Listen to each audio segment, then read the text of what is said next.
જય શ્રી રામ મિત્રો. શ્રી રામચરિતમાનસ માસ પારાયણ 15મા દિવસમાં આપ સૌનું હાર્દિક સ્વાગત છે. માતાની સામે સીતાજીને કંઈ કહેતા સંકોચાય છે, પણ મનમાં એમ સમજીને કે આ સમય જ એવો છે, તે બોલ્યા, હે રાજકુમારી, મારી શિખામણ સાંભળો. મનમાં કંઈ બીજું ન સમજી લેજો. જો પોતાનું અને મારું ભલું ઈચ્છતા હો તો મારું વચન માનીને ઘેર રહો. હે ભામિની, મારી આજ્ઞાનું પાલન થશે, સાસુઓની સેવા થશે, ઘેર રહેવામાં સર્વે પ્રકારે ભલું છે. આદરપૂર્વક સાસુ સસરાના ચરણોની પૂજા સેવા કરતા ચડિયા તો બીજો કોઈ ધર્મ નથી. જ્યારે જ્યારે માતા મને યાદ કરશે અને પ્રેમથી પરવશ હોવાને કારણે તેમની બુદ્ધિ વ્યાકુળ થઈ જશે, તે પોતે પોતાને ભૂલી જશે. હે સુંદરી, ત્યારે ત્યારે તમે કોમળ વાણીથી પૌરાણિક કથાઓ કહીને એમને સમજાવજો. હે સુમુખી, મને સેંકડો સોગંદ છે. હું આ સ્વભાવથી જ કહું છું કે હું તમને કેવળ માતાને માટે જ ઘેર રાખું છું. મારી આજ્ઞા માનીને ઘેર રહેવાથી ગુરુ અને વેદ દ્વારા સંમત ધર્મના આચરણનું ફળ તમને વગર કલેશે જ મળી જાય છે. પરંતુ હઠને વશ થઈને ગાલવ મુનિ અને રાજા નહુષ આદિ સર્વે સંકટે જ સહ્યા છે. હે સુમુખી, હે સયાની, સાંભળો. હું પણ પિતાના વચનોને સત્ય કરીને શીઘ્ર જ પાછો ફરીશ. દિવસ જતાં વાર નથી લાગતી. હે સુંદરી, અમારી આ શીખ સાંભળો. હે વામા, જો પ્રેમવશ હઠ કરશો તો તેના પરિણામે તમે દુઃખ પામશો. વન ઘણું કઠિન અને ભયાનક છે. ત્યાં તાપ, ઠંડી, વર્ષા અને હવા સઘળું ઘણા ભયાનક છે. રસ્તામાં કુશ એટલે કે દર્ભ, કાંટા અને ઘણા જ કાંકરા છે. તેના પર પગરખા વગર પગપાળા જ ચાલવું પડશે. તમારા ચરણ કમળ કોમળ અને સુંદર છે અને માર્ગમાં ભયંકર દુર્ગમ પર્વત છે. પર્વતોની ગુફાઓ, કોતરો, નદીઓ, સરોવરો, વોકડા અને નાળા એવા અગમ્ય અને ઊંડા છે કે તેમનું સામું જોવાતું પણ નથી. રીંછ, વાઘ, વરુ, સિંહ અને હાથી એવા ભયાનક અવાજ કરે છે કે તેને સાંભળીને ધીરજ પણ ભાગી જાય છે. જમીન પર સૂવું, ઝાડની છાલના વસ્ત્રો કે વલકલ પહેરવાના અને કંદ, મૂળ, ફળનો આહાર કરવો પડશે. અને તે પણ શું કામ કાયમ મળશે? શું આપણી અનુકૂળતા મુજબ મળી શકશે? મનુષ્યોને ખાનાર નિશાચર રાક્ષસ ફરતા રહે છે. તેઓ કરોડો પ્રકારના કપટ રૂપ ધારણ કરી લે છે. પર્વતનું પાણી ઘણું જ લાગે છે એટલે કે ભારે પડે છે. વનની વિપત્તિ વખાણી નથી શકાતી. વનમાં ભીષણ સર્પ, ભયાનક પક્ષી અને સ્ત્રી પુરુષોને ચોરનારા રાક્ષસોના ટોળે ટોળા રહે છે. વનની ભયંકરતા યાદ આવવા માત્રથી ધીર પુરુષ પણ ડરી જાય છે. વળી હે ભામા, તમે તો સ્વભાવથી જ ડરપોક છો. હે પ્રિયે, તમે વનને યોગ્ય નથી. તમારા વનમાં જવાની વાત સાંભળીને લોકો મને અપયશ આપશે, ખરાબ ગણશે. માન સરોવરના અમૃત સમાન જળથી પાડેલી હંસી શું ખારા સમુદ્રમાં જીવી શકે છે? નવીન આંબાના વનમાં વિહાર કરનારી કોયલ શું કેરડીના વનમાં શોભા પામે છે? હે સુમુખી, હૃદયમાં આવો વિચાર કરીને તમે ઘેર જ રહો. વનમાં ઘણું કષ્ટ છે. સ્વાભાવિક જ હિત ઈચ્છનારા ગુરુ અને સ્વામીની શિખામણ જે શિરે ચડાવી નથી માનતા, તેઓ હૃદયમાં પેટ ભરીને પસ્તાય છે અને તેમના હિતની હાનિ અવશ્ય થાય છે. પ્રિયતમના કોમળ તથા મનોહર વચન સાંભળીને સીતાજીના સુંદર નેત્ર જળથી ભરાઈ ગયા. શ્રી રામજીની આ શીતળ શીખ તેમને એવી બાળનારી થઈ જેવી ચકવીને શરદ ઋતુની ચાંદની રાત. જાનકીજીથી કંઈ ઉત્તર આપી શકાતો નથી તે એમ વિચારીને વ્યાકુળ થઈ ઉઠ્યા કે મારા પવિત્ર અને પ્રેમી સ્વામી મને છોડીને જવા ઈચ્છે છે. નેત્રોના જળને પરાણે રોકીને તે પૃથ્વીની કન્યા સીતાજી હૃદયમાં ધીરજ ધરીને સાસુજીના પગે પડીને હાથ જોડીને કહેવા લાગ્યા, હે દેવી, મારી આ મોટી દૃષ્ટતાને ક્ષમા કરો. મને પ્રાણપતિએ એ જ શીખ આપી છે જેથી મારું પરમ હિત થાય. છતાંય મેં મારા મનમાં સારી પેઠે વિચાર કરીને જોઈ લીધું કે પતિ વિયોગ સમાન જગતમાં કોઈ દુઃખ નથી. હે પ્રાણનાથ, હે દયાના ધામ, હે સુંદર, હે સુખોને આપનાર, હે સુજાન, હે રઘુકુળરૂપી કુમુદને ખીલવનાર ચંદ્રમા, આપના વિના સ્વર્ગ પણ મારા માટે નરક સમાન છે. માતા, પિતા, બહેન, પ્રિય ભાઈ, પ્રિય પરિવાર, મિત્રોનો સમુદાય, સાસુ, સસરા, ગુરુ, સ્વજન, બંધુ બાંધવ, સહાયક અને સુંદર, સુશીલ અને સુખ આપનારા પુત્ર, હે નાથ, જ્યાં સુધી સ્નેહ અને સંબંધ છે એ સઘળા પતિ વગર સ્ત્રી માટે સૂર્યથી પણ વધારે તપાવનારા છે. શરીર, ધન, ઘર, પૃથ્વી, નગર અને રાજ્ય સર્વે કંઈ હોવા છતાંય સ્ત્રી માટે પતિ વિના તે સઘળો શોકનો જ સમાજ છે. ભોગ રોગ સમાન છે, ઘરેણાં ભારરૂપ છે અને સંસાર યમ યાતના કે નરકની પીડા સમાન છે. હે પ્રાણનાથ, આપના વિના જગતમાં મને ક્યાંય કંઈ પણ સુખદાયી નથી. જેમ વગર જીવનો દેહ અને જળ વિનાની નદી શોભતી નથી, તેમજ હે નાથ, પુરુષ વિના સ્ત્રી શોભતી નથી. હે નાથ, આપના સાથે રહીને આપના શરદ પૂર્ણિમાના નિર્મળ ચંદ્રમા સમાન મુખને જોતા જોતા મને સમસ્ત સુખ પ્રાપ્ત થશે. હે નાથ, આપની સાથે આવીશ તો ત્યાં પશુ પક્ષીઓ જ મારા કુટુંબી થશે, વન નગર થશે અને વૃક્ષોની છાલ નિર્મળ વસ્ત્ર થશે તથા પર્ણકુટી પણ સ્વર્ગ સમાન સુખોને આપનારી થશે. ઉદાર હૃદયના વનદેવી અને વન દેવતા જ સાસુ સસરાની પેઠે મારી સાર સંભાળ રાખશે અને દર્ભ તથા પાંદડાની સુંદર પથારી જ પ્રભુની સાથે કામદેવની મનોહર તળાઈ સમાન થશે. કંદ, મૂળ અને ફળ જ અમૃત સમાન આહાર થશે અને વનના પર્વતો જ અયોધ્યાના સેંકડો રાજમહેલ સમાન થશે. ક્ષણે ક્ષણે પ્રભુના ચરણ કમળોને જોઈ જોઈને હું એવી આનંદિત રહીશ જેવી દિવસે ચકવી રહે છે. હે નાથ, આપે વનના બધા દુઃખોને વખાણીને અને ઘણા જ ભય, વિષાદ અને સંતાપ આપનારા કહ્યા, પરંતુ હે કૃપાનિધાન, તે સર્વે મળીને પણ પ્રભુ આપના વિયોગથી થનારા દુઃખની સામે લવલેશ પણ સમાન નથી થઈ શકતા. આવું ચિત્તમાં જાણીને હે સુજાન શિરોમણી, મને સાથે લઈ લો, અહીં ન છોડો. હે સ્વામી, હું અધિક શું વિનંતી કરું? આપ કરુણામય છો અને સર્વેના હૃદયના અંદરનું જાણનારા છો. હે દીનબંધુ, હે સુંદર, હે સુખ દેનારા, હે શીલ અને પ્રેમના ભંડાર, જો અવધિ 14 વર્ષ સુધી મને અયોધ્યામાં રાખો છો તો જાણી લેજો કે મારા પ્રાણ નહીં રહે. ક્ષણે ક્ષણે આપના ચરણ કમળોને જોતા રહેવાથી મને માર્ગમાં ચાલવાનો થાક નહીં લાગે. હે પ્રિયતમ, હું દરેક રીતે આપની સેવા કરીશ અને માર્ગે ચાલવાથી લાગનારા બધાય થાકને હરી લઈશ. આપના પગ ધોઈને વૃક્ષોની છાયામાં બેસીને મનમાં પ્રસન્ન થઈને વીંઝણો નાખીશ. પરસેવાના ટીપા સહિત શ્યામ શરીરને જોતા જોતા પ્રાણપતિના દર્શન કરતાં કરતાં મને દુઃખને માટે અવકાશ જ ક્યાં રહેશે?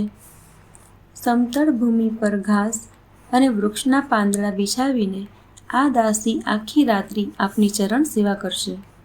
વારંવાર આપની મધુર શ્યામ મૂર્તિને જોઈને મને હવા પણ ગરમ નહીં લાગે.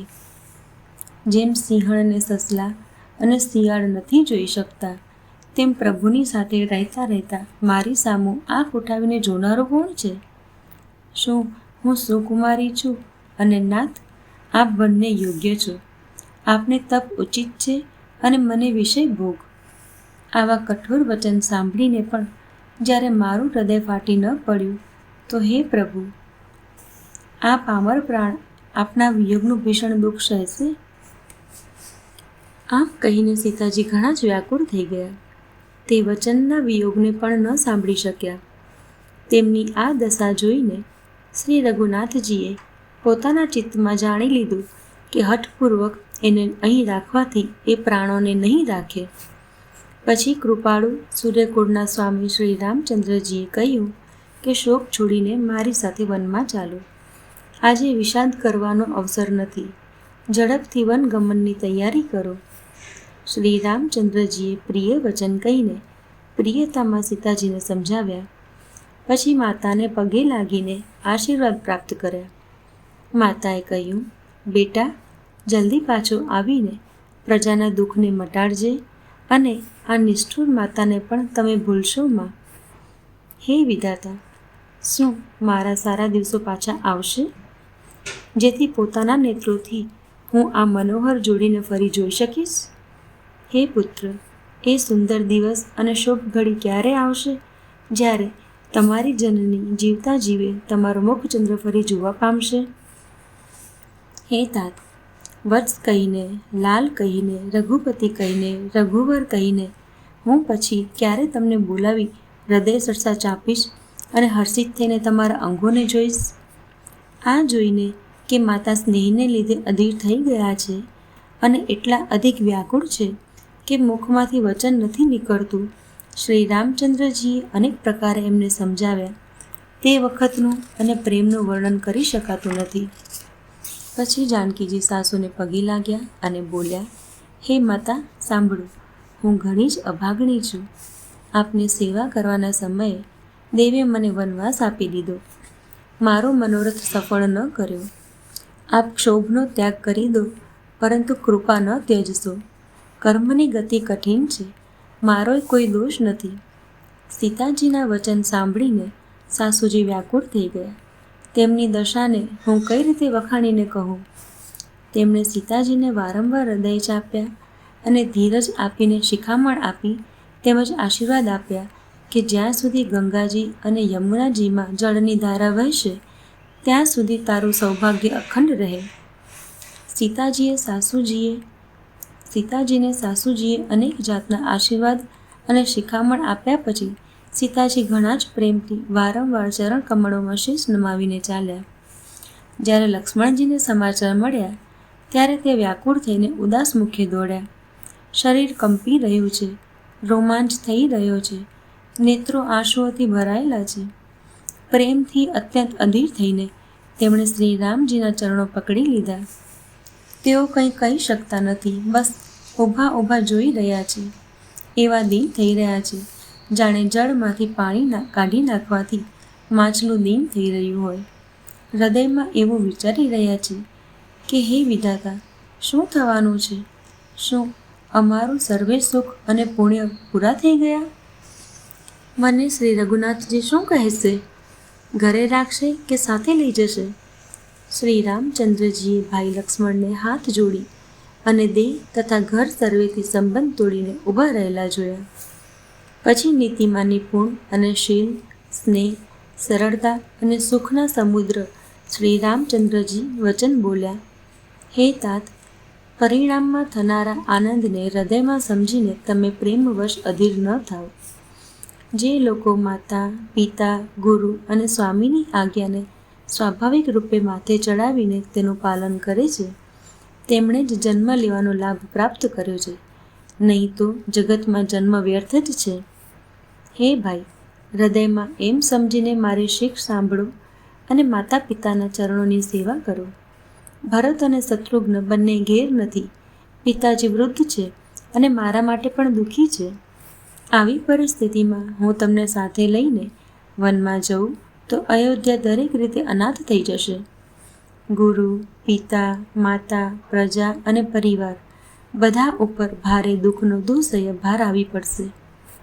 એટલે તમે અહીં રહો અને બધાનો સંતોષ કરતા રહો, નહીં તો હે તાત, મોટો દોષ લાગશે. જેના રાજ્યમાં પ્રિય પ્રજા દુઃખી રહે છે તે રાજા અવશ્ય જ નરકનો અધિકારી થાય છે. હે તાત, આવી નીતિ વિચારીને તમે ઘેર રહી જાઓ. આ સાંભળતા જ લક્ષ્મણજી બહુ જ વ્યાકુળ થઈ ગયા. આ શીતળ વચનોથી તે એવા સુકાઈ ગયા જેમ ઝાકળના સ્પર્શથી કમળ સુકાઈ જાય છે. પ્રેમવશ લક્ષ્મણજીથી કંઈ ઉત્તર આપી નથી શકાતો. તેમણે વ્યાકુળ થઈને શ્રી રામજીના ચરણ પકડી લીધા અને કહ્યું, હે નાથ, હું દાસ છું અને આપ સ્વામી છો, એટલે જ્યારે આપ જ મને છોડી દેશો તો મારો શો વશ ચાલે? હે સ્વામી, આપે મને શિખામણ તો ઘણી સારી આપી છે, પણ આવું કરવું એ મારી નબળાઈને લીધે મારા માટે ઘણું અઘરું છે. શાસ્ત્ર અને નીતિના તો એ જ શ્રેષ્ઠ પુરુષ અધિકારી છે જે ધીર છે અને ધર્મની ધુરાને ધારણ કરનારા છે. હું તો પ્રભુ આપના સ્નેહમાં ઉછરેલો નાનો બાળ છું. ક્યાંય હંસ પણ મંદરાચલ કે મેરુ પર્વતને ઉઠાવી શકે છે? હે નાથ, હું સ્વભાવથી જ કહું છું, આપ વિશ્વાસ રાખો, હું આપના સિવાય ગુરુ, પિતા, માતા કોઈને પણ નથી જાણતો. જગતમાં જ્યાં સુધી સ્નેહનો સંબંધ છે, પ્રેમ અને વિશ્વાસ છે, અને જેને સ્વયં વેદે ગાયો છે, હે સ્વામી, હે દીનબંધુ, હે સર્વેના અંતરનું જાણનારા, મારા તો સર્વ કંઈ કેવળ આપ જ છો. ધર્મ અને નીતિનો ઉપદેશ તો એને કરવો જોઈએ જેને કીર્તિ, વિભૂતિ કે સદગતિ પ્રિય હોય, પણ જે મન, વચન અને કર્મથી પ્રભુના ચરણોમાં જ પ્રેમ રાખતો હોય. હે કૃપા સિંધુ, શું તે ત્યજવાને યોગ્ય છે? દયાના સમુદ્ર શ્રી રામચંદ્રજીએ સુબંધુના કોમળ અને નમ્રતાયુક્ત વચનો સાંભળીને અને તેમને સ્નેહવશ ડરેલા જાણીને હૃદય સરસા ચાપી સમજાવ્યા. અને રામજીએ કહ્યું, હે ભાઈ, જઈને માતાથી વિદાય લઈ આવો અને જલ્દી વનમાં ચાલો. રઘુકુળમાં શ્રેષ્ઠ શ્રી રામજીની વાણી સાંભળીને લક્ષ્મણજી ઘણા આનંદિત થઈ ગયા. મોટું નુકસાન દૂર થઈ ગયું અને ઘણો લાભ થયો. લક્ષ્મણજી પ્રસન્ન હૃદયે માતા સુમિત્રાની પાસે આવ્યા, જાણે આંધળો ફરીથી નેત્ર પામી ગયો હોય. તેમણે જઈને માતાના ચરણોમાં માથું નમાવ્યું, પરંતુ તેમનું મન રઘુકુળને આનંદ આપનારા શ્રી રામજી અને જાનકીની સાથે હતું. માતાએ તેમને ઉદાસ જોઈને કારણ પૂછ્યું. લક્ષ્મણજીએ સઘળી કથા વિસ્તારથી કહી સંભળાવી. સુમિત્રાજી કઠોર વચનોને સાંભળીને એવા ચોંકી ઉઠ્યા, જેમ હરણી વનમાં ચારે બાજુ આગ લાગેલી જોઈને ચોંકી જાય છે. લક્ષ્મણજીએ જોયું કે આજે અત્યારે અનર્થ થયો. આ સ્નેહવશ કામ બગાડી નાખશે, એટલે તેઓ વિદાય માંગતા ભયને લીધે સંકોચાય છે અને મનોમન વિચારે છે કે હે વિધાતા, માતા સાથે જવાનું કહેશે કે નહીં. સુમિત્રાજીએ શ્રી રામજી અને શ્રી સીતાજીના રૂપ, સુંદર, શીલ અને સ્વભાવને સમજીને તેમજ એમના ઉપર રાજાનો સ્નેહ જોઈને પોતાનું માથું કૂટ્યું અને કહ્યું કે પાપેણી કૈકેયીએ ઘણી જ ખોટી રીતે ઘા કર્યો છે. પરંતુ કુસમય જાણીને ધીરજ ધારણ કરી અને સ્વભાવથી જ હિત ઈચ્છનારા સુમિત્રાજી કોમળ વાણીથી બોલ્યા, હે તાત, જાનકીજી તમારા માતા છે અને દરેક રીતે સ્નેહ રાખનારા શ્રી રામચંદ્રજી તમારા પિતા છે. જ્યાં શ્રીરામજીનો નિવાસ હોય ત્યાં જ અયોધ્યા છે. જ્યાં સૂર્યનો પ્રકાશ હોય ત્યાં જ દિવસ છે. જો ખરેખર જ સીતારામ વનમાં જતા હોય તો અયોધ્યામાં તમારું કંઈ જ કામ નથી. ગુરુ, પિતા, માતા, ભાઈ, દેવતા અને સ્વામી આ બધાની સેવા પ્રાણ સમાન કરવી જોઈએ. વળી શ્રી રામચંદ્રજી તો પોતાના પ્રાણો કરતાં વધુ પ્રિય છે, હૃદયનું પણ જીવન છે અને દરેકના સ્વાર્થ રહિત સખા પણ છે. જગતમાં જ્યાં સુધી પૂજનીય અને પરમ પ્રિય લોકો છે, તે સર્વે રામજીના સંબંધથી જ પૂજનીય અને પરમપ્રિય માનવા યોગ્ય છે. હૃદયમાં આવું સમજીને હે તાત, તેમની સાથે વનમાં જાઓ અને જગતમાં જીવનનો લાભ મેળવો.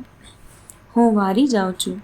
હે પુત્ર, મારા સહિત તું ઘણા જ સૌભાગ્યને પાત્ર થયો કે તારા ચિત્તે છળ ત્યજીને શ્રી રામના ચરણોમાં સ્થાન હાંસલ કર્યું છે. સંસારમાં પુત્રવતી હોવાનું સૌભાગ્ય એ જ સ્ત્રીને હોય છે કે જેનો પુત્ર શ્રી રઘુનાથજીનો ભક્ત હોય. અન્યથા તે જો શ્રીરામથી વિમુખ પુત્રમાં પોતાનું હિત જાણે છે કે તો વીંજણી જ સારી. પશુની જેમ તેને પ્રસવ થવો, પુત્રને જન્મ આપવો વ્યર્થ જ છે. તમારા ભાગ્યથી જ શ્રીરામજી વનમાં જઈ રહ્યા છે.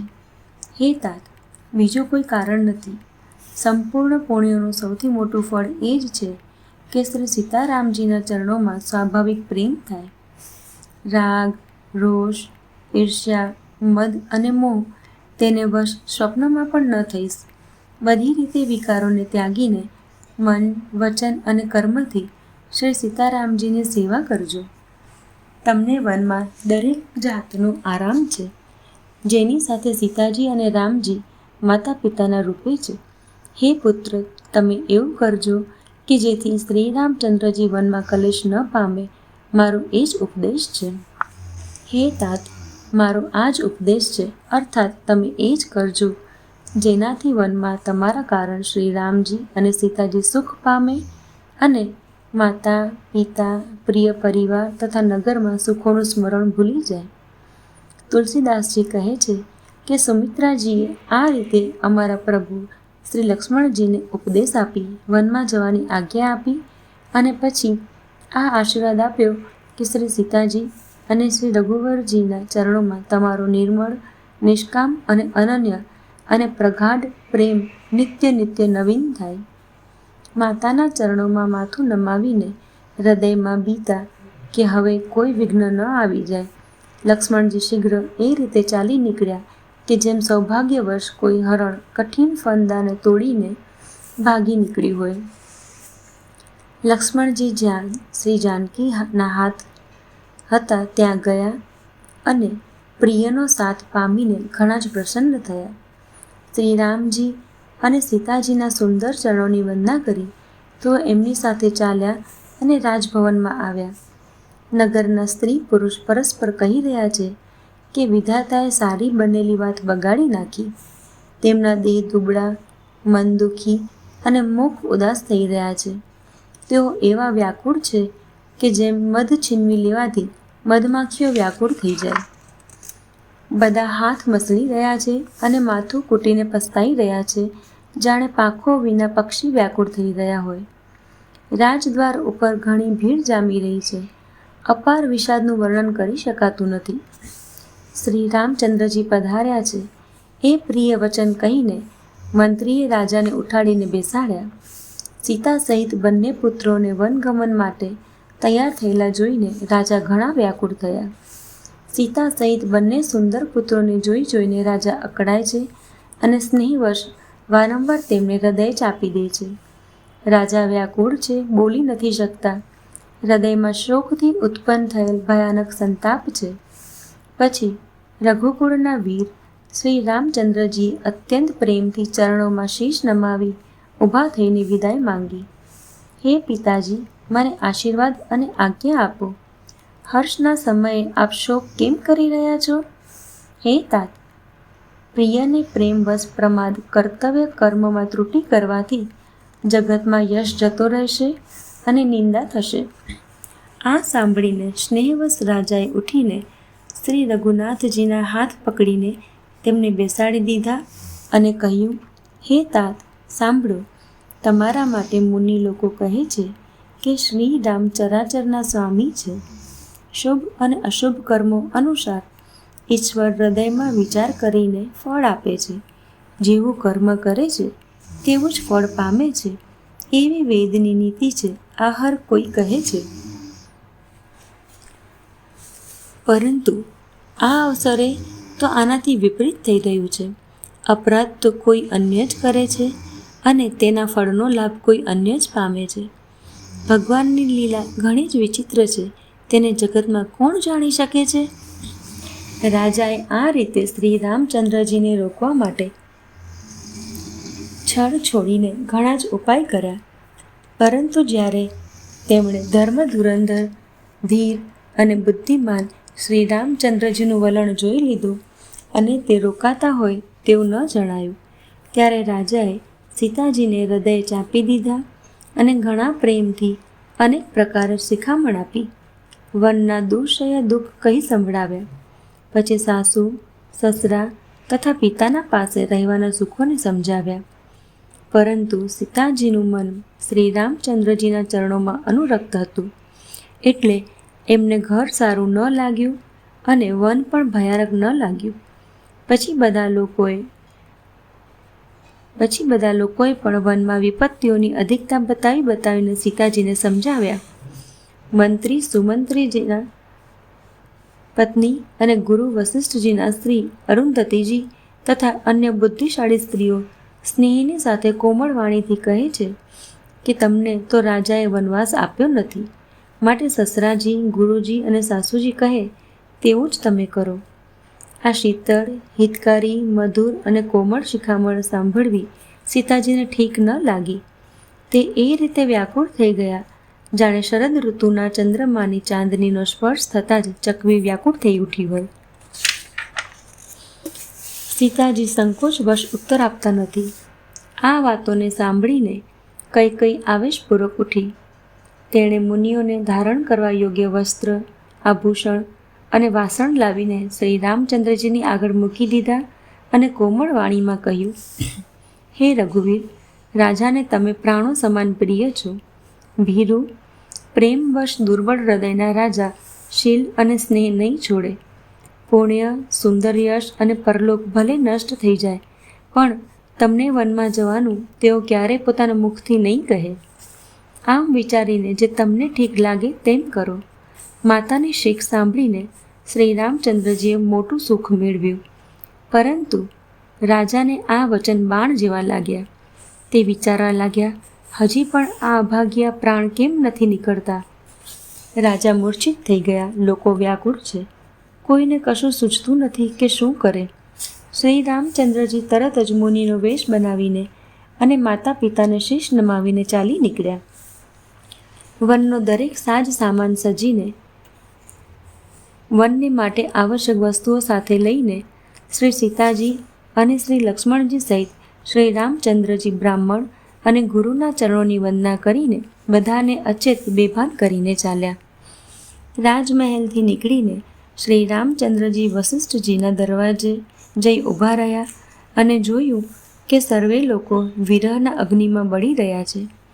તેમણે પ્રિય વચન કહીને સર્વેને સમજાવ્યા.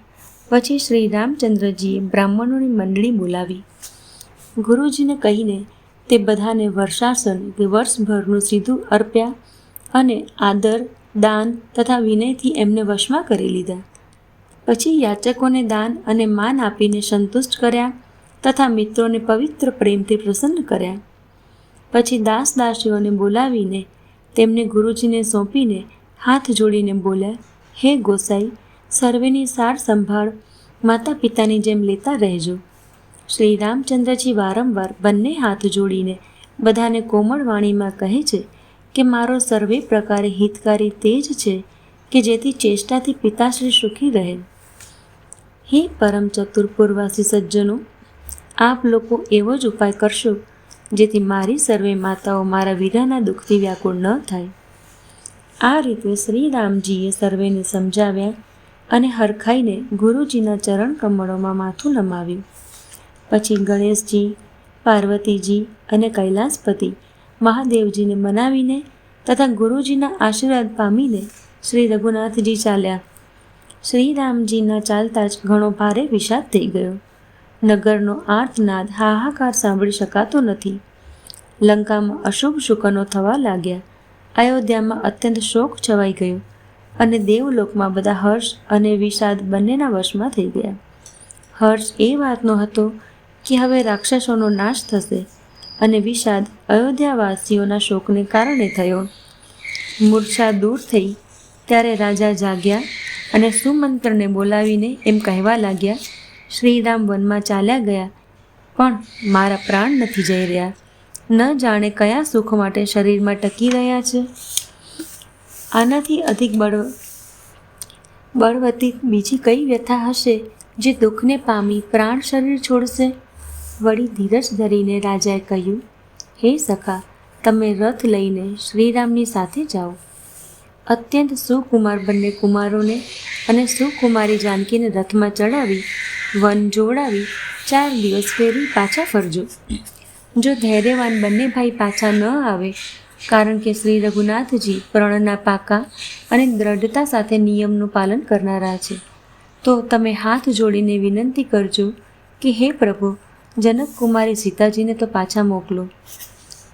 જો સીતા વનને દેખીને ડરે તો અવસર જાણીને મારી આ શિખામણ એમને કહેજો કે તમારા સાસુ અને સસરાએ એવો સંદેશો કહેવડાવ્યો છે કે હે પુત્રી, તમે પાછા ફરો, વનમાં ઘણો કલેશ છે. ક્યારેક પિતાજીના ઘેર, ક્યારેક સાસરે, જ્યાં તમારી ઈચ્છા થાય ત્યાં રહેજો. આ રીતે તમે ઘણા જ ઉપાય કરજો. જો સીતાજી પાછા વળશે તો મારા પ્રાણોને આધાર મળી જશે, નહીં તો અંતે મારું મરણ જ થશે. વિધાતાના વિપરીત થવાથી કોઈ વશ નથી ચાલતો. હા, રામ, લક્ષ્મણ અને સીતાને લાવીને દેખાડો. આમ કહીને રાજા મૂર્છિત થઈને પૃથ્વી પર ઢળી પડ્યા. સુમંત્રજી રાજાની આજ્ઞા પામીને, શીશ નમાવીને અને ઘણી જ ઉતાવળથી રથ જોડાવી ત્યાં ગયા કે જ્યાં નગરની બહાર સીતાજી સહિત બંને ભાઈ હતા. ત્યારે ત્યાં પહોંચીને સુમંત્રે રાજાના વચન શ્રી રામચંદ્રજીને સંભળાવ્યા અને વિનંતી કરીને તેમને રથે ચડાવ્યા. સીતાજી સહિત બંને ભાઈ રથ પર ચડીને હૃદયપૂર્વક અયોધ્યાને શીશ નમાવી ચાલ્યા. શ્રી રામચંદ્રજીને જતા જોઈને અને અયોધ્યાને અનાથ થતા જોઈને બધા લોકો વ્યાકુળ થઈને એમની સાથે ચાલવા લાગ્યા.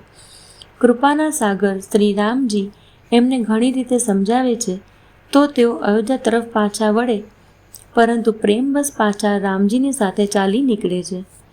અયોધ્યાપુરી ઘણી ભયાનક લાગી રહી છે, જાણે અંધકારમય કાળ રાત્રિ જ હોય.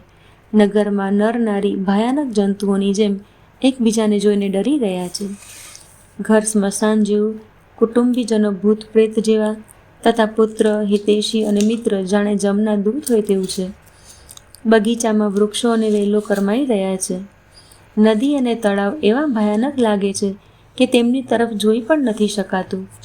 કરોડો ઘોડા, હાથી, રમવા માટે પાળેલા હરણ, નગરના ગાય, બળદ આદિ પશુ, બપૈયા, મોર, કોયલ, ચકવા, પોપટ, મેના, સારસ, હંસ અને ચકોર બધા શ્રી રામજીના વિયોગમાં વ્યાકુળ થઈ ચારે કોરેવા ચૂપચાપ સ્થિર થઈને ઊભા છે, જાણે ચિત્રોમાં દોરીને બનાવ્યા હોય. નગર જાણે ફળોથી પરિપૂર્ણ મોટું ભારે ગઢ વન હતું. નગરવાસી બધા સ્ત્રી પુરુષ ઘણા જ પશુ પક્ષીઓ હતા. અર્થાત અવધપુરી અર્થ, ધર્મ, કામ, મોક્ષ ચારેય ફળને આપનારી નગરી હતી અને બધા સ્ત્રી પુરુષ સુખથી તે ફળોને પ્રાપ્ત કરતા હતા. વિધાતાએ કૈકેયીને ભીલડી બનાવી, જેણે 10 દિશાઓમાં દુઃસહ્ય દાવાનળ લગાડી દીધો. શ્રી રામચંદ્રજીના વિરહની આ અગ્નિને લોકો સહી ન શક્યા. બધા લોકો વ્યાકુળ થઈને અયોધ્યાથી ભાગી નીકળ્યા. બધાએ મનમાં વિચાર કરી લીધો કે શ્રી રામજી, લક્ષ્મણજી અને સીતાજીના વિના સુખ નથી. જ્યાં શ્રી રામજી રહેશે ત્યાં આખો સમાજ રહેશે. શ્રી રામચંદ્રજી વિના અયોધ્યામાં આપણા લોકોનું કંઈ કામ નથી. આવો વિચાર દ્રઢ કરીને દેવતાઓને પણ દુર્લભ સુખોથી પૂર્ણ ઘરોને છોડીને બધા શ્રી રામચંદ્રજીની સાથે ચાલી નીકળ્યા. જેમને શ્રી રામજીના ચરણ કમળ પ્રિય છે તેમને શું ક્યારેય વિષયભોગ વશમાં કરી શકે છે? બાળકો અને વૃદ્ધોને ઘેર છોડીને સર્વે લોકો સાથે ચાલી નીકળ્યા. પહેલા દિવસે શ્રી રઘુનાથજીએ તમસા નદીના તટે નિવાસ કર્યો. પ્રજાને સ્નેહવશ થયેલી જોઈને શ્રી રઘુનાથજીના દયાળુ હૃદયમાં ઘણું દુઃખ થયું. પ્રભુ શ્રીનાથજી કરુણામય છે. બીજાનું દુઃખ જોઈને તેઓ સ્વયં શીઘ્ર દુઃખી થઈ જાય છે, એટલે કે તેઓ દ્રવિત થઈ જાય છે. પ્રેમયુક્ત કોમળ અને સુંદર વચન કહીને શ્રી રામજીએ અનેક પ્રકારે લોકોને સમજાવ્યા અને ધર્મ સંબંધી બહુ ઉપદેશ આપ્યા, પરંતુ પ્રેમમાં પરવશ બનેલા લોકો વાર્યા વળતા નથી, શીલ અને સ્નેહ છોડી નથી શકતા. રઘુનાથજી અવઢવને અધીન થઈ ગયા. શોક અને પરિશ્રમને લીધે લોકો સૂઈ ગયા અને કંઈક દેવતાઓની માયાથી પણ તેમની બુદ્ધિ મોહિત થઈ ગઈ. જ્યારે 2 પ્રહર રાત વીતી ગઈ ત્યારે શ્રી રામચંદ્રજીએ પ્રેમપૂર્વક મંત્રી સુમંત્રને કહ્યું, હે તાત, રથના ચીલા સંતાડીને, એટલે કે પૈડાના ચિહ્નોથી દિશાની ખબર ન પડે તે રીતે રથને હાંકો. બીજા કોઈ ઉપાયથી વાત લોકોને વાળવાની નહીં બની શકે. શંકરજીના ચરણોમાં શીશ નમાવીને શ્રી રામજી, લક્ષ્મણજી અને સીતાજી રથ પર સવાર થયા. મંત્રી તરત જ રથને અહીં તહીં ચીલા સંતાડીને આડો અવળો હાંકી ચીલાથી દિશાની જાણ ન થાય તે રીતે હાંકી નીકળ્યા. સવાર પડતાં જ સર્વે લોકો જાગ્યા તો ઘણો કોલાહલ મચી ગયો. કે શ્રી રઘુનાથજી જતા રહ્યા. ક્યાંય રથની દિશા મળતી નથી. બધા હે રામ પોકારતા ચારે બાજુ દોડી રહ્યા છે. જાણે સમુદ્રમાં વહાણ ડૂબી ગયું હોય, જેથી વેપારીઓનો સમુદાય ઘણો જ વ્યાકુળ થઈ ઉઠ્યો હોય. તેઓ એકબીજાને ઉપદેશ આપે છે કે શ્રી રામચંદ્રજીએ આપણે લોકોને કલેશ થશે એમ જાણીને ત્યજી દીધા છે. તે લોકો પોતાની નિંદા કરે છે અને માછલીઓની પ્રશંસા કરે છે. કહે છે, શ્રી રામચંદ્રજી વિનાના અમારા જીવનને ધિક્કાર છે. વિધાતાએ જો પ્રિયનો વિયોગ જ રચ્યો છે તો પછી એણે માંગવાથી મૃત્યુ કેમ ના આપ્યું? આ રીતે ઘણા જ પ્રલાપ કરતા તેઓ સંતાપયુક્ત થઈને અયોધ્યાજીમાં આવ્યા. એ લોકોના વિષમ વિયોગની દશાનું વર્ણન નથી કરી શકાતું. 14 વર્ષની અવધિની આશાથી જ તેઓ પ્રાણોને રાખી રહ્યા છે. બધા સ્ત્રી પુરુષ શ્રી રામચંદ્રજીના દર્શન માટે નિયમ અને વ્રત કરવા લાગ્યા અને એવા દુઃખી થઈ ગયા જેમ ચકવો, ચકવી અને કમળ સૂર્ય વગર દીન થઈ જાય છે. સીતાજી અને મંત્રી સહિત બંને ભાઈ શૃંગવેરપુર જઈ પહોંચ્યા. ત્યાં ગંગાજીને જોઈ શ્રી રામજી રથમાંથી ઉતરી પડ્યા અને ઘણા હર્ષની સાથે દંડવત કર્યા. લક્ષ્મણજી, સુમંત્ર અને સીતાજીને પણ પ્રણામ કર્યા. સૌની સાથે શ્રી રામચંદ્રજી સુખ પામ્યા. ગંગાજી સમસ્ત આનંદ મંગળોનું મૂળ છે. તે સર્વે સુખોને આપનારી અને સર્વે પીડાઓને હરનારી છે. અનેક કથા પ્રસંગ કહેતા શ્રી રામજી ગંગાજીની તરંગોને જોઈ રહ્યા છે. તેમણે મંત્રીને, નાના ભાઈ લક્ષ્મણજીને અને પ્રિયા સીતાજીને દેવનદી ગંગાજીનો મહિમા વખાણીને કહ્યું. તત્પશ્ચાત સર્વેએ સ્નાન કર્યું, જેથી માર્ગનો બધો શ્રમ દૂર થઈ ગયો અને પવિત્ર જળ પિતાની સાથે મન પ્રસન્ન થઈ ગયું. જેના સ્મરણ માત્રથી જ મહાન શ્રમ મટી જાય છે, તેમને શ્રમ થવો આ કેવળ લૌકિક વ્યવહાર છે. શુદ્ધ સ્વરૂપ, સચ્ચિદાનંદ સ્વરૂપ, મેઘરાજાની જેમ સુખ સ્વરૂપી, જળ વરસાવનારા, સૂર્યકુળની ધજા સ્વરૂપ ભગવાન શ્રી રામચંદ્રજી મનુષ્યની જેમ એવા ચરિત્ર કરે છે જે સંસારરૂપી સમુદ્રને પાર ઉતારવા માટે પુલ સમાન છે. જ્યારે નિષાદ રાજ ગુહને આ સમાચાર મળ્યા ત્યારે આનંદિત થઈને તેણે પોતાના પ્રિયજનો અને ભાઈબંધુઓને બોલાવી લીધા અને ભેટ આપવા માટે ફળ, મૂળ, કંદ લઈને અને એના ભાર કાવડોમાં ભરીને મળવા ચાલ્યો. તેના હૃદયમાં હર્ષનો પાર ન હતો. દંડવત કરીને ભેટ સામે મૂકીને તે અત્યંત પ્રેમથી પ્રભુને જોવા લાગ્યો. શ્રી રઘુનાથજીએ સ્વાભાવિક સ્નેહને વશ થઈને અને પોતાની પાસે બેસાડીને કુશળક્ષેમ પૂછ્યા. નિષાદ રાજે ઉત્તર આપ્યો, હે નાથ, આપના ચરણ કમળના દર્શનથી જ સર્વે કુશળ છે. આજે હું ભાગ્યવાન પુરુષોની ગણતરીમાં આવી ગયો.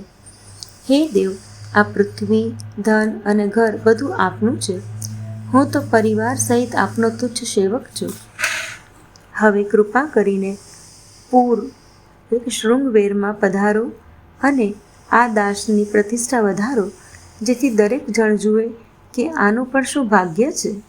શ્રી રામચંદ્રજીએ કહ્યું, હે શુગ્ય સખા, આપે જે કંઈ કહ્યું તે સર્વ સત્ય છે, પરંતુ પિતાજીએ મને બીજી જ આજ્ઞા આપી છે.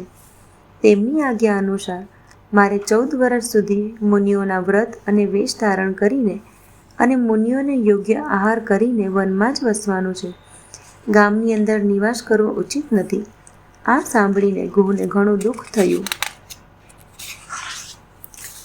શ્રીરામજી, લક્ષ્મણજી અને સીતાજીના રૂપને જોઈને ગામના સ્ત્રી પુરુષો પ્રેમપૂર્વક કહે છે, હે સખી, કહો તો એ માતા પિતા કેવા છે જેમણે આવા સુંદર સુકુમાર બાળકોને વનમાં મોકલી દીધા? કોઈ એક કહે છે, રાજાએ સારું જ કર્યું. આ બહાને અમને પણ બ્રહ્માએ નેત્રોનો લાભ આપ્યો. પછી નિષાદ રાજે હૃદયમાં નક્કી કર્યું કે આ અશોકનું વૃક્ષ રામજીના ઉતારા માટે યોગ્ય અને મનોહર સ્થળ છે. તેણે શ્રી રઘુનાથજીને લઈ જઈને તે સ્થાન દેખાડ્યું. શ્રી રામચંદ્રજીએ જોઈને કહ્યું કે આ સર્વ પ્રકારે સુંદર છે. પૂર્વવાસી લોકો જુહાર કરીને પોતપોતાના ઘેર ગયા અને શ્રી રામચંદ્રજી સંધ્યાવંદન કરવા પધાર્યા. ગુહે આ ગાળામાં દર્ભ અને કૂણા પાંદડાની કોમળ અને સુંદર સાથરી પાથરી દીધી અને પવિત્ર, મીઠા અને કોમળ જોઈ જોઈને ફળમૂળ અને પાણી પડીઓમાં ભરી ભરીને રાખી દીધા. સીતાજી, સુમંત્રજી અને ભાઈ લક્ષ્મણજી સહિત કંદ મૂળ ફળ ખાઈને રઘુકુળ મળી શ્રી રામચંદ્રજી સૂઈ ગયા. ભાઈ લક્ષ્મણજી તેમના પગ દબાવવા લાગ્યા. પછી પ્રભુ શ્રી રામચંદ્રજીને ઊંઘેલા જાણીને લક્ષ્મણજી ઉઠ્યા અને કોમળ વાણીથી મંત્રી સુમંત્રજીને સૂવા માટે કહીને ત્યાંથી થોડે દૂર ધનુષ બાણ સજાવીને વીરાસનમાં બેસી જાગૃત રહીને પહેરો ભરવા લાગ્યા. ગુહે વિશ્વાસપાત્ર પહેરેદારોને બોલાવીને અત્યંત પ્રેમથી જગ્યાએ જગ્યાએ નિયુક્ત કરી દીધા અને પોતે કમરમાં ભાથો બાંધીને તથા ધનુષ પર બાણ ચડાવીને લક્ષ્મણજી પાસે જઈ બેઠા.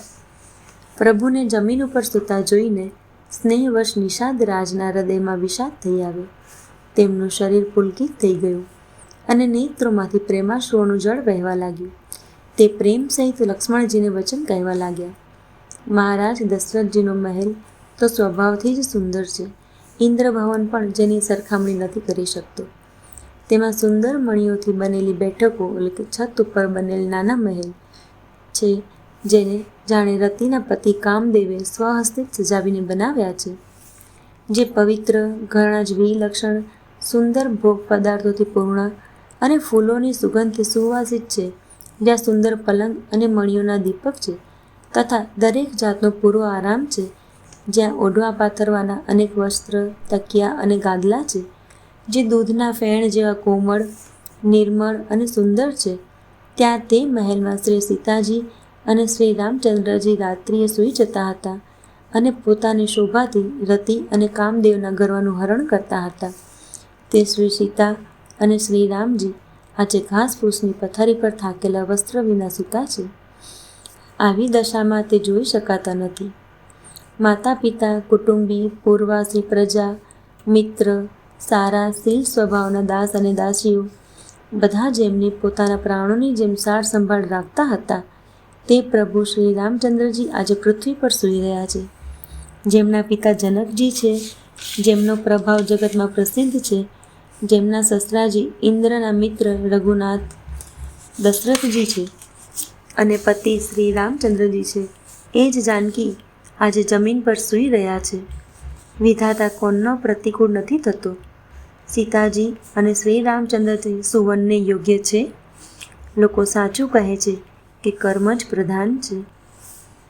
કૈકેય રાજની કન્યા નીચ બુદ્ધિ કૈકેયીએ મોટી કુટિલતા જ કરી, જેથી રઘુનંદન શ્રી રામજીને અને જાનકીજીને સુખના સમયે દુઃખ આવ્યું.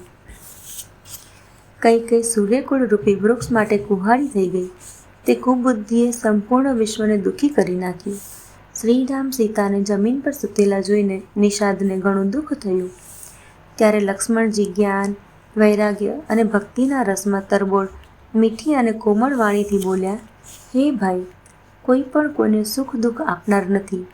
બધા પોતાના જ કરેલા કર્મોનું ફળ ભોગવે છે. સંયોગ મળવું, વિયોગ વિખૂટા પડવું, સારા નરસા ભોગ, શત્રુ, મિત્ર અને ઉદાસીન આ બધા ભ્રમના ફંદા છે. જન્મ મૃત્યુ, સંપત્તિ વિપત્તિ, કર્મ અને કાળ જ્યાં સુધી જગતની ઝંઝાળ છે, ધરતી, ઘર, ધન, નગર, પરિવાર, સ્વર્ગ અને નરક આદિ જ્યાં સુધી વ્યવહાર છે, જે જોવા, સાંભળવા અને મનમાં વિચારવા આવે છે, તે બધા મોહમૂળ છે, મિથ્યા છે, વાસ્તવમાં નથી. જેમ સ્વપ્નમાં ભિખારી રાજા થઈ જાય અથવા સ્વર્ગનો સ્વામી ઇન્દ્ર કંગાળ થઈ જાય તો જાગ્યા પછી તેમને લાભ કે નુકસાન કંઈ પણ નથી, એવી જ રીતે આ દ્રશ્ય પ્રપંચને હૃદયથી સમજવું જોઈએ. આમ વિચારીને ક્રોધ ન કરવો જોઈએ અને ન કોઈને વ્યર્થ દોષ જ આપવો જોઈએ. સર્વે લોકો મોહરૂપી રાત્રિમાં ઊંઘનારા છે અને સૂતા સૂતા તેમને અનેક પ્રકારના સપના દેખાય છે. આ જગતરૂપી રાત્રિમાં યોગી લોકો જાગે છે, જેઓ પરમાર્થી છે અને પ્રપંચ માયિક જગતથી છૂટેલા છે. જગતમાં જીવને જાગેલો ત્યારે જ જાણવો જ્યારે સંપૂર્ણ ભોગવિલાસથી વૈરાગ્ય થઈ જાય. વિવેક આવવાથી મોહરૂપી ભ્રમ ભાગી જાય છે. ત્યારે અજ્ઞાનનો નાશ થવાથી શ્રી રઘુનાથજીના ચરણોમાં પ્રેમ થાય છે. હે સખા, મન, વચન અને કર્મથી શ્રી રામજીના ચરણોમાં પ્રેમ થવો એ જ સર્વશ્રેષ્ઠ પરમાર્થ પુરુષાર્થ છે. શ્રી રામજી પરમાર્થ સ્વરૂપ પરમ વસ્તુ પર બ્રહ્મ છે. તે અવિગત, એક જાણવામાં ન આવનાર, અલખ એટલે કે સ્થૂળ દ્રષ્ટિએ જોવામાં ન આવનાર, અનાદિ, અનુપમ, બધા વિકારોથી રહિત અને ભેદ શૂન્ય છે. વેદ જેમનું નિત્ય નેતિ નેતિ કહીને નિરૂપણ કરે છે, એ જ કૃપાળુ શ્રી રામચંદ્રજી ભક્ત, ભૂમિ, બ્રાહ્મણ, ગાય અને દેવોના હિતો માટે મનુષ્ય દેહ ધારણ કરીને લીલાઓ કરે છે, જેને સાંભળવાથી જગતની જંજાળ મટી જાય છે. માસ પારાયણ 15વો વિશ્રામ. જય શ્રી રામ.